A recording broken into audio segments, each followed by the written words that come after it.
Tudo bem, pessoal? Bom dia. Eu sou Claudionor Machado e estou aqui mais uma vez convosco falando acerca da Bíblia Sagrada. E hoje eu quero chamar a tua atenção para o livro ou a carta de Judas. Ela está ali vizinha do Apocalipse. Depois da carta de Judas já é o Apocalipse, é o livro anterior ao Apocalipse, é a carta de Judas. E a carta de Judas, ela tem apenas um capítulo. É uma das menores cartas da Bíblia, dos menores livros da Bíblia. Porém, o conteúdo de Judas, ele é extraordinário. E nós vamos aqui aos poucos comentar alguma coisa dentro de Judas. É importante que façamos no início agora deste comentário aquilo que é necessário a qualquer pessoa que vai pregar. Presta atenção. Qualquer pessoa que vai pregar deve ou ensinar, deve fazer o que eu vou orientar agora. No início da sua mensagem você deve colocar tempo, lugar, espaço, pessoa e acontecimento. Tempo, lugar, espaço, pessoa e acontecimento. Essas 5 coisas devem ficar nítidas, claras, ou aquela pessoa que vai te ouvir não compreenderá a mensagem, porque o que você vai falar deve complementar o que você já disse e o que você vai falar deve complementar o conteúdo que outros também já disseram. Então, tempo, lugar, espaço, pessoa e acontecimento. Iniciando, tempo. A carta de Judas, ela foi escrita entre os anos 70 a 80. Por que 70 a 80? Ô Janice Maria, seja bem-vinda. 70 a 80, como já explicamos, houve um erro de datas quando foi feita a Contra-Reforma. Houve a Reforma Protestante em 1517 e em 1545 houve a Contra-Reforma. E a Contra-Reforma, ela marcou o nascimento de Cristo como o ano zero. Dali então começou a contar os anos e foi quando se descobriu que estava-se a 1500 e tantos anos do nascimento de Cristo. Mas acontece que quando eles calcularam, esqueceram de contar os anos bissextos.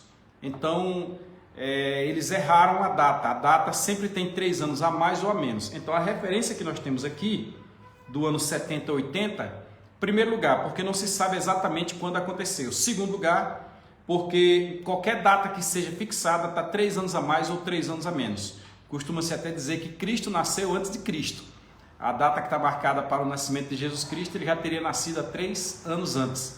Então tem esta dúvida. Então, primeiro tempo, estamos aí entre os anos 70 a 80 depois de Cristo. Isso se dá também porque nessa época aí o apóstolo Paulo já tinha morrido, o apóstolo Pedro também já tinha morrido e eles morreram por volta dos anos 68, 67, 68 até os anos 80, que foi quando houve a primeira grande perseguição contra os cristãos, que foram 10 as grandes perseguições, a primeira começando por Nero.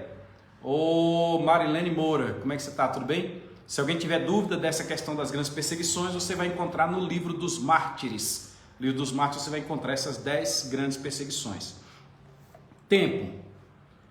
O lugar onde Judas estava é uma incógnita, porque não sabe-se exatamente onde Judas estava. Nessa época que a igreja vivia perseguida e o Império Romano queria acabar com os judeus, então não sabe-se onde a igreja estava. Logo, tempo, lugar, espaço, eu não consigo dizer para os irmãos. Tempo, lugar, espaço, eu não consigo dizer. Agora, pessoa envolvida, Judas. E quem é este Judas? Este Judas é aquele mesmo que nós já fizemos referência a ele aqui quando falamos do Concílio de Jerusalém. 2 irmãos foram escolhidos para acompanhar Barnabé e Paulo de volta a Antioquia da Síria, e esses irmãos foram Silas e Judas. E Silas e Judas acompanharam Paulo e Barnabé para que lá em Antioquia da Síria fosse confirmado tudo que Paulo e Barnabé dissessem e também o que estava escrito na carta, confirmando que aquela carta era verdadeira. E este Judas acabou escrevendo este livro, e não é ninguém mais, ninguém menos do que o irmão do Senhor Jesus Cristo, que logo no início, no versículo de número 2, ele diz assim, começando no versículo 1, melhor dizendo, Judas 1:1, Judas, servo de Jesus Cristo e irmão de Tiago. Tiago era a maior referência eclesiástica que existia na época, era o pastor Tiago, foi o primeiro pastor da igreja em Jerusalém, e Judas se apresenta como irmão de Tiago. Então, logo, por inferência, este Judas também é meio-irmão de Jesus. Dentre os filhos que Maria e José tiveram, existe o Judas. Tem o Tiago, que era o mais velho depois de Jesus, e na sequência tem Judas. Eu não sei dizer neste momento qual a posição que Judas ocupava, eu posso pesquisar depois, mas ele era meio irmão de Jesus. Então, tempo, lugar, espaço não consigo dizer, pessoa, Judas, acontecimento. O que aconteceu? A igreja, por volta dos anos 70, 80, estava sofrendo com os falsos ensinos, com as falsas doutrinas dentro da igreja. E isto é um problema ainda nos dias de hoje. Existem muitas pessoas que leem de qualquer forma, interpretam de qualquer forma, fazem a sua exegese. Eu já expliquei o que é exegese. Exegese é quando você extrai o que o texto diz. Exegese é quando você inclui no texto. E as pessoas fazem a exegese e trazem suas mensagens como querem nas igrejas hoje. Também não foi diferente naqueles dias. Houveram ensinamentos naqueles dias que eram totalmente contrários. E ensinamentos que mostravam que as tais pessoas não passavam de apóstatas. As pessoas não passavam de apóstatas. Guarde essa palavra que falaremos sobre ela daqui a pouco. Sendo assim, o fim, o objetivo da carta de Judas, que é o acontecimento, o último ponto, é rebater os falsos mestres com seus falsos ensinos, convidando os cristãos, convidando a igreja a viver a batalha da fé. Não a batalha da carne, a batalha do sangue, mas a batalha da fé. Este é o objetivo do livro de Judas, da carta escrita por Judas. É um livro pequeno, como já disse, ele tem apenas 25 versículos, é só um capítulo, mas Judas traz temáticas que alguns livros da Bíblia não o trazem. Judas traz temáticas que complementam outros livros da Bíblia. E hoje eu quero chamar a atenção de vocês para os versículos de 1 a 6, de 5 a 6, melhor dizendo, versículos 5 e 6 do capítulo 1, depois o versículo 7, a parte B, e depois o versículo 11. Eu vou repetir, versículos 5 e 6, versículo 7, parte B, e o versículo 11, para dizer a vocês que Judas combateu os apóstatas, mostrando para a igreja o resultado histórico dos apóstatas que já apareceram na história da Bíblia Sagrada. Então, nós vamos dar o tema de exemplos históricos de apostasia apontados por Judas. Exemplos históricos de apostasia apontados por Judas. E aí compete nós conceituarmos o que é apóstata e o que é apostatar. Olha, apóstata é aquele que faz um caminho e depois volta desfazendo o caminho. É aquele que diz e depois desdiz. Este é um apóstata. Apostatar, logo por sua vez, é alguém argumentar contrário àquilo que ele aprendeu. Nós estamos num contexto, o contexto de Judas, dos anos 70, 80, ou a década de 80, pode assim dizer, da era cristã, onde homens de Deus, homens que serviram ao Senhor, deixaram de servi-lo para voltar aos ídolos mudos. Homens que serviram ao Senhor, deixaram de servi-lo para voltar à promiscuidade. Homens que serviram ao Senhor, deixaram de servi-lo amando o presente século. O apóstolo Paulo, quando escreve as suas cartas, ele escreve a última a Timóteo, e ele diz: sabe fulano, eu larguei, fui para o diabo, eu não vou mais nem me preocupar com ele. Sabe Beltrano, me deixou amando o presente século. Desta natureza, as pessoas que assim o procedem são chamados de apóstatas, porque cometem apostasia. E nós vamos então ver o que Judas nos orienta, o que Judas orientou aquela igreja e orienta a nós hoje acerca da apostasia, para que nós possamos identificar, conceituar apostasias nos mínimos detalhes. Às vezes você encontra alguém dentro da própria igreja que a prática dele é uma prática apóstata. E Judas está dizendo: cuidem-se destes, porque são falsos mestres que transmitem falsas doutrinas. Nós já vimos em outros locais que o problema da igreja daqueles dias ou era a filosofia gnóstica, ou era a filosofia edomista, é aquela onde cada um faz aquilo que satisfaz a sua vontade. A gnóstica é aquela que satisfaz a razão. Se não satisfaz a razão, não serve. Ou era o fator promiscuidade de uma forma geral, né, que entra dentro do hedonismo também, hedonismo. Eu falei hedonismo, mas é hedonismo com N. Ou eram os judaizantes que traziam a lei, traziam todo aquele sistema legalismo para obrigar o povo a seguir e submeter-se à lei judaica. Quais seriam então os problemas principais que Judas achou interessante apontar e que nós devemos tomar como exemplo? Então nós vamos começar aí pelo versículo de número 5. O versículo 5 da carta de Judas, ele vai dizer o seguinte, Judas 1 e 5. Mas quero lembrar-vos, como a quem já uma vez soube isto, que, havendo o Senhor salvo um povo, tirando-o da terra do Egito, destruiu depois os que não creram. Nós estamos aqui diante de uma nação que, diante de Deus, assumiu uma postura apóstata. Não, Cláudio, não, o Senhor tira Israel do Egito com mão forte e com braço estendido, conforme está registrado. O Senhor manda 10 pragas. O Senhor abre o mar vermelho. O Senhor purifica as águas de Mara. O Senhor manda codorna no deserto. O Senhor manda água de uma rocha. O Senhor traz uma lei que vem direta do céu, escrita pelo seu dedo. O Senhor assume o compromisso com o povo. O Senhor leva o povo até Cades Barneia. Eles já estavam para entrar na terra. Eles já haveriam de entrar na terra prometida. O Senhor, Moisés foi com eles até o limite, mandou os espias e ficou aqui do limite, olhando para dentro da terra.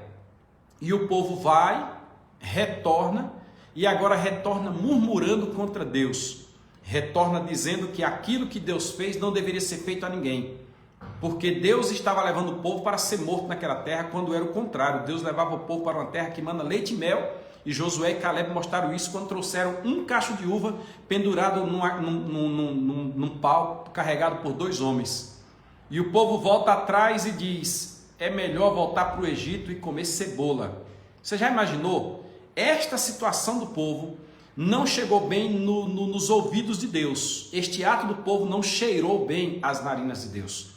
Deus então, por esta murmuração, teve o povo de Israel como por apóstata, causado pela sua incredulidade. Então nós temos no versículo 5 a primeira apostasia contra Israel, uma apostasia causada pela incredulidade do povo. E Judas está dizendo, tomem cuidado, porque se por acaso entrar murmuração no meio de vocês, poderão sofrer a apostasia, os efeitos da apostasia, assim como sofreu também a nação quando saiu do Egito. Versículo de número 5. No versículo de número 6, nós encontramos outra apostasia também, que não é de menor importância porque está registrado. Se está registrado, a leitura deve ser feita e deve ser compreendido. Versículo 6 diz, e os anjos, para onde ele foi? E os anjos que não guardaram os seus principados, mas deixaram a sua própria habitação, reservou, e aos anjos que não guardaram o seu principado, mas deixaram a sua habitação, reservou na escuridão e em prisões eternas, até o juízo daquele grande dia. Outro exemplo de apostasia que é apontado por Judas, a apostasia dos anjos. Os irmãos devem ter ciência que Satanás rebelou-se contra Deus. O livro de Isaías e o livro de Ezequiel está registrado, nós já comentamos sobre isso aqui em outra live. Satanás então disse, subirei acima das estrelas e acima do trono de Deus, e lá da banda do Oriente estabelecerei o meu trono e serei semelhante. O desejo de Satanás é ser semelhante ao Altíssimo. Inclusive é por isso que ele tem raiva do ser humano. É por isso que ele é o nosso arqui-inimigo. Porque nós já fomos feitos semelhantes a Deus, imagem e semelhança de Deus. E ele, além de querer ser semelhante a Deus, ele tenta fazer com que o homem entenda que não é semelhante a Deus. Ele fez com que a mulher pensasse que ela seria algo bem inferior ao que ela é. E por isso que ele é o nosso arqui-inimigo. Só que ele conseguiu levar 1/3 dos anjos consigo. A Bíblia diz, os anjos que não guardaram o seu principado, não guardaram a sua posição, não se mantiveram naquilo que foram criados e chamados por Deus. Esta é uma forma de apostasia. É a apostasia causada por rebelião. os anjos se rebelaram contra o Senhor e o Senhor os expulsou dos céus, das mansões celestes.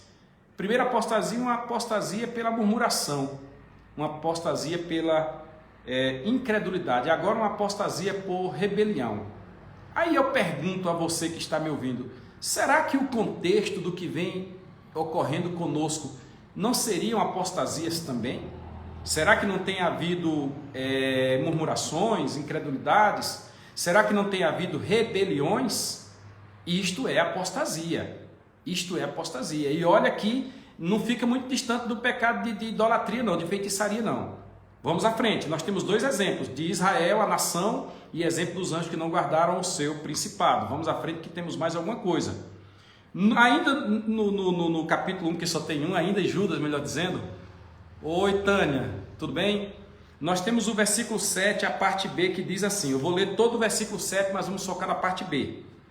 Assim como Sodoma e Gomorra, as cidades circunvizinhas que, havendo-se entregue à fornicação como aqueles, e ido após outra carne, foram postas, por exemplo, sofrendo a pena do fogo eterno. A segunda parte diz bem assim, e ido após outra carne, foram postas, por exemplo, sofrendo a pena do fogo eterno. Para Sodoma e Gomorra, no versículo 7, nós temos uma apostasia pela imoralidade sexual. É muito pesado o texto de Sodoma e Gomorra e parece uma coisa surreal. Você lê Sodoma e Gomorra e você lê Gênesis, a história de Sodoma e Gomorra, e é difícil você acreditar que desceu fogo e enxofre do céu e consumiu a todos, até a mulher de Ló, que foi dito que não olhasse para trás, ela sofreu a punição de Sodoma e Gomorra porque olhou para trás e foi transformada numa estátua de sal. O caso é tão sério que a Bíblia diz, lembrai-vos da mulher de Ló, quando olhou para trás e sofreu a pena. Muito bem, Tânia, seja bem-vinda, bom dia. Aqui nós temos que Deus não deixa passar em branco esta atitude. O texto bíblico diz, macho e fêmea os criou. E eu pergunto para vocês, tentaram aí baixar a moral da ministra Damares quando ela disse, menino veste azul e menina veste rosa. Aquilo nada mais é que uma didática para dizer que menino deve agir como menino e menina deve agir como menina. Nada mais é que dizer, olha, o brinquedo de menino é este, o brinquedo de menina é aquele. Biologicamente, geneticamente, um já foi criado por Deus para este fim, o outro foi criado por Deus para aquele outro fim. Existem obras que ambos podem fazer. Ambos podem pregar o evangelho, ambos podem servir a Cristo, mas o homem, por exemplo, nunca vai poder passar pelo processo da gestação. O homem não vai poder, como também uma mulher não vai poder engravidar outra mulher. Logo, Deus criou cada coisa no seu perfil. É por isso que todos, quando chegam à puberdade, cada um mostra o rumo para que o Senhor os criou. Mas lá em Sodoma e Gomorra, já no início de todas as coisas, lá no Gênesis, que Gênesis é início, princípio, começo, nós temos que já de lá, os homens já passavam a praticar promiscuidades com os seus próprios corpos. Quando os anjos entraram na casa de Ló e o pessoal da cidade viram que os anjos estavam lá dentro, foram bater na porta da casa de Ló para que botassem os homens para fora, que eram anjos, porque pela sua beleza eles queriam possuí-los ou serem possuídos por eles. Uma coisa horrível. E o que é que acontece hoje? Será que existe homossexualidade hoje? Eu fiquei assustado com uma pessoa que eu conhecia há muito tempo, na igreja, não lembro se era membro da igreja, mas um rapaz assim, de uma família extraordinária, e de repente revelou a sua homossexualidade. Eu respeito, isso aí é um fato, eu respeito, mas eu estou dizendo o que diz a Bíblia chama de apostasia. Esta é uma apostasia imoral pela sexualidade. Terceira apostasia, a primeira foi a apostasia da nação de Israel, a segunda foi a apostasia dos anjos caídos, agora a apostasia de Sodoma e Gomorra. E Judas está chamando a atenção daquela igreja para o que aconteceu lá atrás. Logo, o que aconteceu lá atrás e teve resposta, poderá acontecer nos dias atuais e também ter resposta, é o que diz Judas, não atire pedras em mim, por favor. Vamos então para o próximo versículo, que é o versículo de número 11. Nós lemos o 5, o 6, a parte B do 7, e vamos para o 11. Judas está falando de apostasia. No 11 ele vai dizer: ai deles, vamos continuar, exclamação, porque entraram pelo caminho de Caim, outro apóstata, o Caim. O Caim é outro apóstata, e foram levados pelo engano do galardão de Balaão. Nós vamos falar sobre Balaão daqui a pouco. O primeiro aqui agora é Caim, está no versículo 11. Ai deles que entraram pelo engano de Caim, pelo caminho de Caim, melhor dizendo. De Caim nós temos uma apostasia causada pela perversão, perverso, fazer o mal. A Bíblia diz que quem recebe o mal de alguém e lhe paga com o bem, acrescenta sobre a cabeça daquela pessoa brasas vivas, ou seja, a consciência daquele que lhe fez o mal e recebeu o bem vai doer. É assim que é a orientação da Bíblia. A Bíblia orienta que não deve haver vingança da nossa parte, porque a vingança vem de Deus. E quando Deus diz eu me vingarei, o camarada pode se segurar, porque Deus vai tomar providências. Mas Caim no seu coração demonstrou total maldade. Enquanto busca-se a bondade, nós falamos ontem sobre Colossos, terminamos ontem um outro estudo sobre carta aos Colossenses, o traje que os colossenses deveriam vestir, o que deveriam despir, e dentre eles está a bondade, vestir-se de bondade. Caim é totalmente o contrário. Caim foi mau, Caim foi perverso. E esta perversidade, à luz de Judas, é também uma apostasia. Porque o Senhor não ensina ninguém a ser perverso. O Senhor não ensina ninguém a ser mau. O Senhor ensina a ser bom. O Senhor ensina a fazer o bem. O Senhor ensina a andar 2 milhas se o camarada quiser caminhar 1. O Senhor ensina a virar outra face se o camarada bater do outro lado. Então o Senhor ensina a fazer o bem. Aí o Senhor diz: se fizeres o bem a só quem vos faz o bem, que vantagem há nisso? É bom fazer o bem a quem faz o mal. Aí você tem vantagem. Mas Caim nos deu um péssimo exemplo. Caim foi perverso. E esta perversão, à luz de Judas, na visão de Judas, no versículo 11, o início do versículo 11, do capítulo 1, o único capítulo de Judas, é uma apostasia. Então nós temos a apostasia de Israel, a apostasia dos anjos caídos, a apostasia de Sodoma, a apostasia de Caim. Já temos 4 apostasias. Vamos à quinta apostasia, que também está no versículo 11. É a apostasia de Balaão, que nós já começamos a ler aqui. Aí diz bem assim: e foram levados pelo engano do galardão de Balaão. Rapaz, este Balaão aqui, ele aparece em outras questões bíblicas somente como forma negativa. Balaão foi chamado por Balaque para amaldiçoar a nação de Israel. Preste atenção, alguém recebeu a paga para fazer o mal a outro alguém. Por mais que este mal fosse uma mera maldição, levantar as mãos e orar contra aquela nação, falando mal daquela nação, amaldiçoando o início e o fim daquela tribo que estava passando pela terra de Balaque, que estava entrando ali entre Amon e Moabe, estava próximo de chegar a Jerusalém no final dos 40 anos do deserto. Só que o que a Bíblia nos chama a atenção, o prêmio de Balaão, é isso aqui, ó, o dinheiro. E esta é outra apostasia, que é a da ganância financeira. A ganância financeira, ela tem servido de apostasia.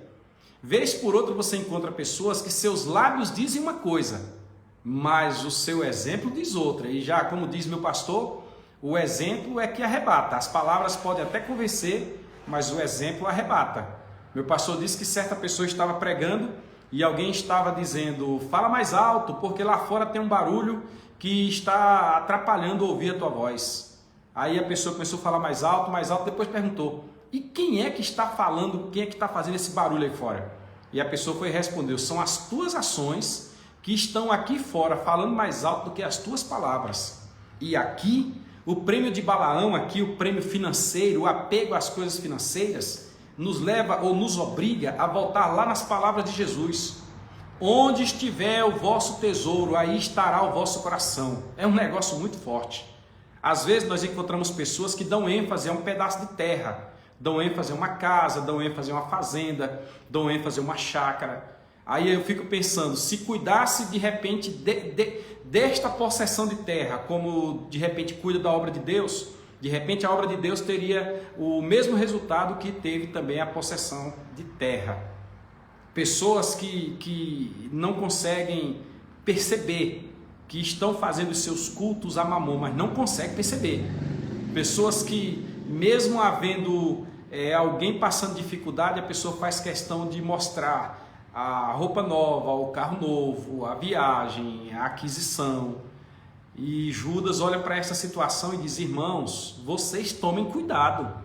Existe uma apostasia estabelecida e esta apostasia é a apostasia do prêmio de Balaão, a apostasia do prêmio financeiro.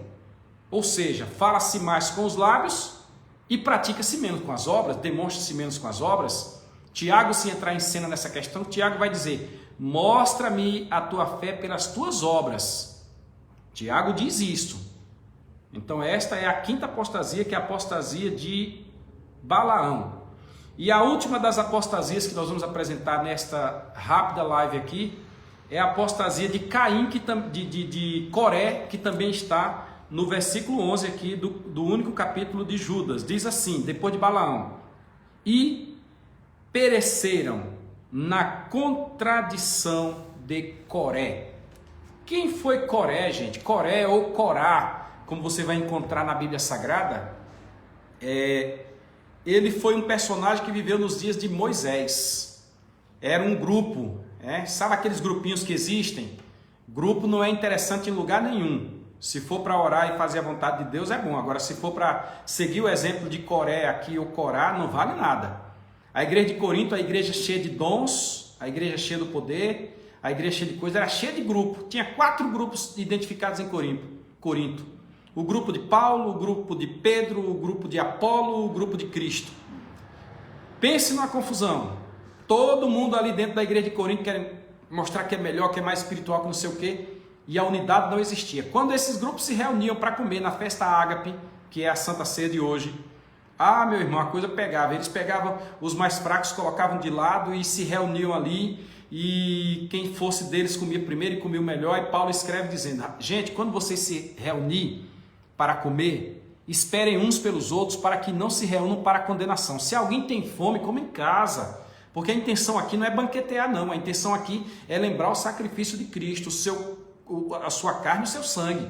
Aí por isso que Paulo começa lá no capítulo 11, no versículo 23, diz: eu vos entreguei, porque eu recebi do Senhor o que também vos entreguei, o que também vos ensinei, que o Senhor Jesus, na noite que foi traído, tomou o pão, e tendo dado graça, o partiu e disse: este é o meu corpo que é partido por vós. Semelhantemente, fez a mesma coisa com o sangue. Aí ele explica tudo aquilo e diz: mas se vos ajuntardes desta forma, vos ajuntareis para a condenação, não discernindo o corpo do Senhor. Ele estava ali justamente falando da forma como eles estavam agindo, por causa dos grupos. Os grupos tinham toda essa confusão. E lá atrás, no Antigo Testamento, surgiu um grupo também, o grupo liderado por Coré. Coré se reuniu era Coré, Datã, Abirão e On. Esses caras se reuniram contra a liderança de Moisés, por isso que aqui é uma apostasia causada por rejeição da autoridade divina na vida dos seus obreiros. Preste atenção, rejeição da autoridade divina na vida dos obreiros. Eles se reuniram e não aceitaram a liderança de Moisés, não aceitaram. Sabe o que aconteceu? Deus disse: ô Moisés, manda o povo se afastar das casas deles, manda afastar todo mundo, tira as barracas aí de perto, as cabanas, deixam só eles, e eu vou mostrar o que vai acontecer. E a Bíblia registra que a terra se abriu e as casas deles foram engolidas com eles, com todos os seus familiares, com todos os seus pertences e com tudo mais, porque Deus não se deixa zombar de ninguém. Graças a Deus, os filhos de Coré, ao que tudo indica, eram crentes, que prova que Deus também não pune aquele que não entra por este caminho apóstata. Deus só pune os que estão no caminho apóstata. E eu já vi muitos grupos se reunirem e sofrerem a pena. Certa vez, eu congregava com um pastor e o pastor ligou para mim e perguntou: vem cá, você faz parte do G12? Eu pensei que era até aquele grupo que tinha G12. Eu disse: não, Deus me livre. Ele disse: não, eu estou falando dos 12 que foram a tal cidade para tomar tal providência diante da convenção. Você faz parte? Eu disse: sangue de Jesus tem poder. Eu não quero sofrer a punição que correu o grupo de Coré. Mas os filhos de Coré ficaram vivos, e nós temos nos Salmos a beleza de ler: cântico dos filhos de Coré. Logo, meus irmãos, Judas escreve à igreja dos seus dias, lá da década de 80 da era cristã, os anos entre 70 e 80, para dizer que nós devemos fugir dos falsos mestres que produzem falsos ensinos, que são apóstatas pelos seus ensinos. E ele dá exemplo das apostasias históricas, começando ali pela nação de Israel, que cometeu uma apostasia pela incredulidade, murmurou e foi incrédula, e ficou 40 anos no deserto, viu? Israel só passaria no máximo 2 anos no deserto, porque a estrada dava no máximo 15 dias. Mas como eles já estavam dando volta, já estavam no Sinai, já tinham passado pelo Sinai, no máximo 2 anos. Mas por causa dessa apostasia, porque passaram 40 dias lá espiando a terra, foram 40 dias no deserto. Preste atenção que a apostasia tanto pode fazer alguém perder a salvação, como pode fazer alguém ficar dando voltas assim, não achar o rumo correto. Primeira apostasia da nação de Israel. Segunda, dos anjos caídos, que praticaram rebelião. Terceira, de Sodoma e Gomorra, pela imoralidade sexual. Quarto, de Caim, pela perversão. Quinta, de Balaão, pela ganância financeira. E sexta, de Coré, por rejeição à autoridade divina, autoridade dos obreiros, autoridade divina imposta aos obreiros do Senhor. Que o Senhor nos abençoe e que mais esta live, este pequeno estudo, te sirva de alento. Vá lá no YouTube depois e curta, compartilhe, se inscreva, mande para alguns irmãos e deixa Deus abençoar as nossas vidas. Fica na paz do Senhor.